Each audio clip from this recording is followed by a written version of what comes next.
ये कहानी गोरखपुर के एक खूबसूरत सी जंगल की है, जहाँ टूनी चिड़िया एक पेड़ पर अपने 4 अंडों के साथ एक घोंसले में रहती थी और अपने अंडों से बहुत प्यार करती थी।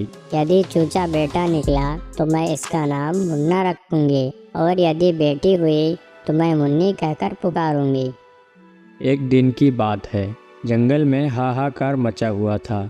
पक्षियाँ इधर उधर भाग दौड़ कर रही थी। तभी टूनी चिड़िया कहती है, अरे तुम सब ऐसे क्यों भाग रहे हो? मुझे कुछ बताओगे भी? ओहो, कोई तो सुन ही नहीं रहा है। अरे मिट्ठू, ओ मिट्ठू भाई, ऐसे आखिर तुम सब कहाँ भागे जा रहे हो?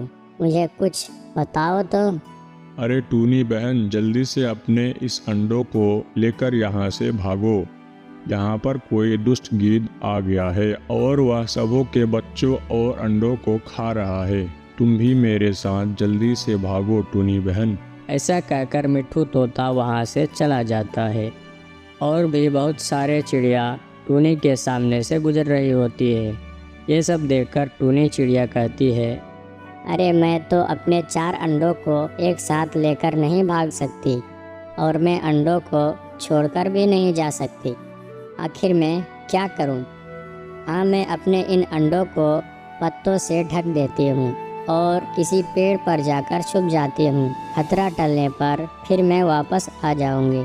ऐसा कहकर टूनी पेड़ से कुछ पत्ते तोड़ती हैं और अपने अंडों को अच्छी तरह से ढक देती है और पास के एक पेड़ पर जाकर टूनी चिड़िया चुपचाप बैठ जाती है।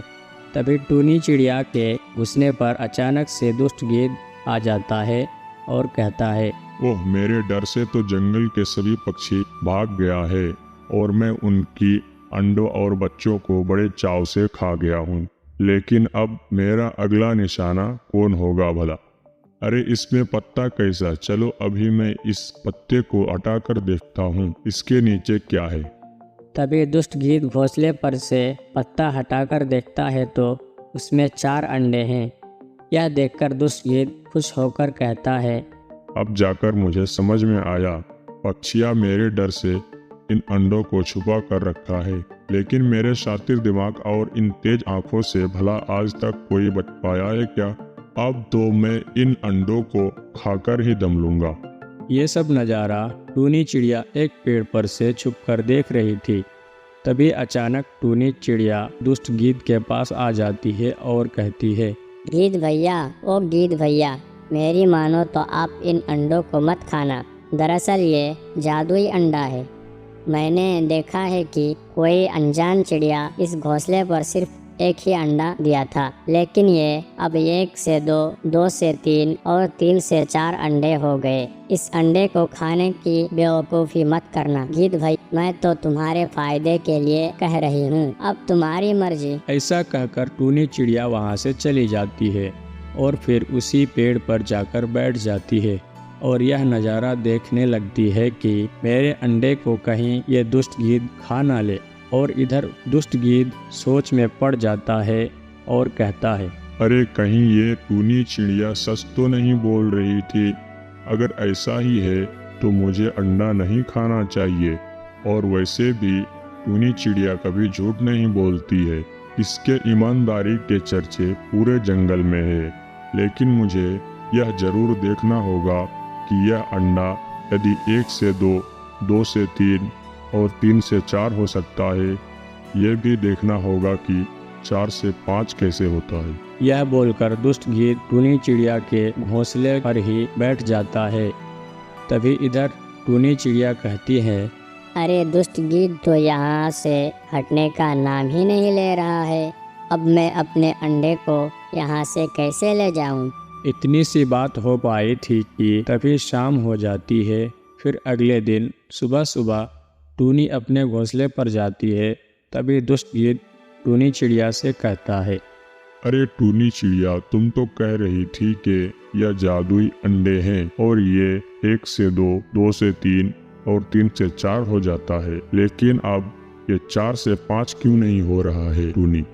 अरे इस बेवकूफ़ को तो मैं कैसे समझाऊं कि मैं अपने इन अंडों को बचाने के लिए ये सब कर रही हूँ। अरे गीद भाई, आप भी ना कहा ना कि ये जादुई अंडा है, ये तब 4 से 5 होगा जब इसे कोई नहीं देखेगा। लेकिन तुम तो घोंसले के पास बिल्कुल बैठे हुए हो और यहाँ से हटने का नाम ही नहीं ले रहे हो भैया, तो भला ये 4 से 5 कैसे होगा? ओहो, ये बात है, अब मैं समझा।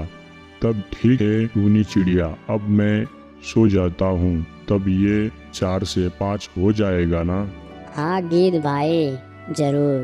तभी टूनी चिड़िया वहाँ से चली जाती है और पास के पेड़ पर जाकर बैठ जाती है और इधर दुष्ट गिद्ध भी सो जाता है। तभी एक अंडा से बच्चा निकल जाता है। यह देखकर टूनी चिड़िया कहती है, अरे बाप रे, जल्दी से मुझे यहाँ से अपने बच्चों को लेकर जाना होगा, नहीं तो यह दुष्ट गिद्ध इसे खा जाएगा। तभी टूनी चिड़िया आती है और अपने बच्चे को वहाँ से लेकर चली जाती है और फिर तुरंत टूनी चिड़िया अपने घोंसले पर आती है और तब तक बाकी अंडे से भी बच्चा निकल चुका था। तभी टूनी चिड़िया अपने तीनों बच्चों को एक टोकरी में डालकर तुरंत वहाँ सीधे महाराज चील के पास चली जाती है और उनसे कहती है, महाराज, मैंने बड़ी मुश्किल से अपने इन बच्चों को दुष्ट गिद्ध के चुंगल से बचाकर लाई हूँ। वह अभी भी मेरे घोंसले पर सो रहा है। आप जल्दी से सेनापति को भेजकर उसे गिरफ्तार कर लीजिए। महाराज, बस इतनी कृपा कर दीजिए ताकि हम सभी जंगल की पक्षियाँ सुरक्षित रह सकें। अब तुम टेंशन मत लो टूनी चिड़िया, मुझे भी बहुत दिनों से दुष्ट गिद्ध की ही तलाश था। सेनापति, जी महाराज। जल्दी से टूनी चिड़िया को लेकर उसकी घोंसले पर जाओ और दुष्ट गिद्ध को पकड़ कर लाओ। उन्होंने जंगल में बहुत आतंक मचा रखा है। ठीक है महाराज, अभी जाता हूँ। तभी 4 सेनापति बंदूक लेकर टूनी को साथ में लेकर जाने लगता है और टूनी चिड़िया के घोंसले पर पहुंचकर एक सेनापति कहता है, गिद्ध, अरे ओ दुष्ट गिद्ध, सोते ही रहोगे या अंडे भी खाओगे? अरे आप लोग यहाँ कैसे? देखो, मैंने कुछ भी नहीं किया और ना ही किसी को मैंने कोई नुकसान पहुँचाया है, तो मुझे छोड़ दो। तुम सही हो या गलत, वो तो तुम महाराज के सामने ही बताना। यहाँ बोलकर तुम्हें कोई फायदा नहीं होगा दुष्ट गिद्ध, इसलिए चुपचाप मेरे साथ चलो और यदि रास्ते पर तुमने कोई चालाकी करने की कोशिश की तो मैं तुम्हें शूट कर दूंगा। हाँ, इस बात का जरूर ध्यान रखना दुष्ट गिद्ध। फिर सेनापति दुष्ट गिद्ध को पकड़कर महाराज के पास लेकर जाने लगता है और राजभवन पहुंचने के बाद महाराज गिद्ध से कहता है, क्या रे दुष्ट गिद्ध, तुमने पिछले कई दिनों से जंगल में आतंक मचा रखा है। अब लगता है तुम्हारा काम खत्म करना पड़ेगा। नहीं नहीं महाराज, टूनी ने आपको जरूर उल्टी सीधी बात बताई होगी, तभी आप ऐसा बोल रहे हैं महाराज। चुप हो जा दुष्ट गिद्ध। सेनापति, जी महाराज। इसे तब तक पीटते रहो जब तक कि ये सच ना बोल दे। तभी सेनापति उसे पीटने लगता है और फिर दुष्ट गिद्ध कहता है, रुको महाराज, मुझे ऐसा करने के लिए आपका ही सेनापति गोलू और कालू कौवा ने 1000 रुपये भी दिया है। नहीं तो मैं ऐसा हरगिज नहीं करता महाराज, ऐसा बिल्कुल नहीं करता। मेरी गरीबी का फायदा उठाया है आपका सेनापति महाराज, आप मेरा विश्वास करें। अच्छा, तो ऐसी बात है। तभी मैं सोच रहा था, अचानक से तुम क्यों बिगड़ गए हो और गोलू सेनापति पिछले कुछ दिनों से बदला बदला सा लग रहा था। सेनापति, जी महाराज। जाओ और गोलू सेनापति और दुष्ट कौवा को फौरन राज दरबार में पेश करो। फिर 2 सेनापति जाता है और गोलू को पकड़ कर लाता है और एक सेनापति दुष्ट कौवा को पकड़ कर लाता है।